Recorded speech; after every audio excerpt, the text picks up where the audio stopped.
veux un vrai record, tu veux du vrai hip-hop, connecte-toi sur Kun Radio Explicit Content. 48 heures chrono, l'émission hip-hop la plus longue jamais réalisée. Je voudrais donc rappeler que tu as commencé très jeune, tu as fait un premier disque à 6 ans. Ouais. C'était rigolo. Ensuite, je crois, un deuxième à 12 ans. Ouais. On dirait, non, t'inquiète, on l'a pas retrouvé, on va pas te le faire. Et à 17 ans, tu deviens mannequin, donc tu suis un peu les pas de ta maman. Je pars habiter à... J'ai commencé...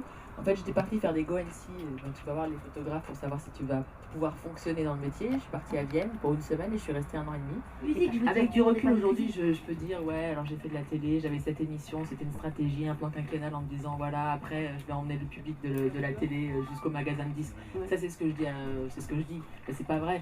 J'ai jamais calculé ce que je faisais. On m'a proposé, j'étais jury dans une émission, La Nuit la plus love.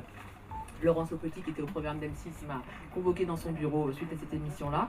Elle m'a dit, je voudrais te proposer une émission. Et je lui ai dit, avec les locutions que j'ai, normalement, dans 2 jours, vous me virez. Donc ça sert à rien que je fasse. En plus, je suis super timide, je vais être nulle. Je trouve que tu parles bien aujourd'hui. Pas à l'époque. Non, mais si, pareil, mais la même chose. Et je me sentais pas de le faire, quoi.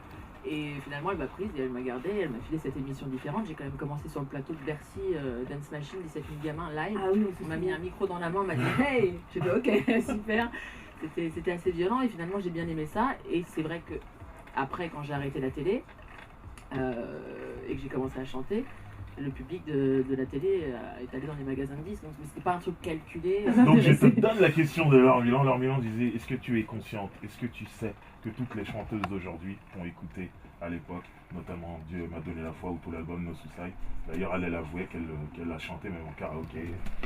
C'est génial. Donc elle voulait savoir si t'en étais consciente, si tu le savais. Je sais pas quoi, je sais que ça a un peu ouvert la brèche, voilà. Après, je savais pas que... C'est super touchant en tout cas, ça me flatte. C'est beau. C'est la classe. You work, sweat off your sweat and do it over. Gotta get a little dirty. Ooh, the grinding so amazing. Have you working for days and you don't get any breaks? Breaks, yeah, right. You know it ain't over. Now finish your work. You can sweat on that till it's over. Keep it up, you jerk it like it's toxic out the box and touch the clock. Just keep it rocking, yeah. Just keep it rocking, yeah. Just keep it rocking. Stop, keep moving. Stop, keep moving. In the sweat shop, in the sweat shop. Oh, stop, keep moving. Stop, keep moving. In the sweat shop, in the sweat shop.